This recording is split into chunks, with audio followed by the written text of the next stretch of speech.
Whenever I have to translate my text with my style in different languages, I struggle that it is really reflecting my personal style. And we can use ChatGPT to help us here. So you see, I say, hey, ChatGPT, this is the text. I refer to this text as text A. I put in a text here in German, and I ask him, can you describe the style and the mood of this text A for me? And ChatGPT comes back and he really describes here to a good degree what is my text here in German. So he really understands here in a very nice way also the translation now to English. And you see, this is now the text in my style, in my personal style in English. So this is something really nice. But of course, you are not limited to English or German or French or Spanish or whatever. What about Korean? So since it's worked once, if somebody speaks Korean and says, hey, what is this machine typing? I'm so sorry, I have no idea if this is really the correct Korean translation, so cross my finger that this is working. But of course, why not Japanese? So wherever you go, wherever you might be, you have here the possibility to communicate in your personal style. Be authentic, be yourself. To keep your style in your conversation in different languages is so important. So, but you can also have now that you ask for a more professional, poetic text. And here, ChatGPT comes back and says, hey, this is now the modified version if you're a real poet. So beautiful, it sounds amazing. So you see, you can play around this and you can change the style of your communication. You can even go back and say, hey, go back in time in the 16th century. How would people have written this text in the 16th century? And here you get the result. So you have a chance to learn from different times. So if you have a multilingual presentation, use this instrument really to advance your lingual capacities.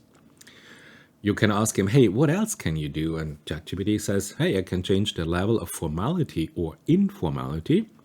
And if I ask him, hey, make it a little bit informal, he comes back with, through the cold ass night. So you get the idea what's happening here? Yes, beautiful. You can also have here play with the different kind of styles of your multilingual translations.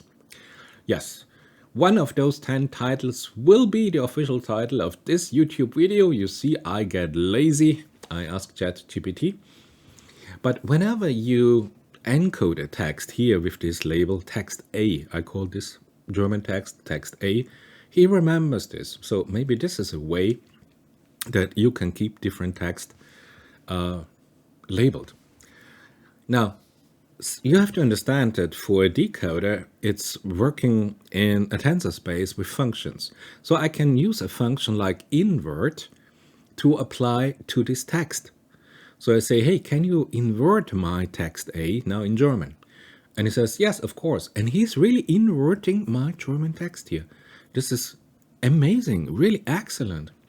But since an invert function is not defined here on an LLM, I ask him, how do you define the term invert?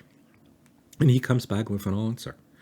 Really interesting. So you can apply functions to your semantic content, to your language. Please use this. It is amazing what you can learn about it. But of course, you cannot just change the style, go back in time, but you can also let this content place somewhere else. What about a space station on a satellite around Jupiter? And it's amazing. He takes here my text A and really describes it here on a space station. So nice. He puts in some hydroponic garden, the colder environment, the swirling Jovian clouds, the distant sunlight creating a sense of awe and wonder at the alien landscape. And then I ask him, hey, can you rewrite my text A for the position on the planet Mercury? And he does exactly this, taking into account here the thin atmosphere of Mercury, the barren landscape. So this is an amazing instrument for your own creativity if you work multilingual. If you're polyglot, Really, I recommend highly you can use ChatGPT, have your text and have your individual style, your identity in multiple languages.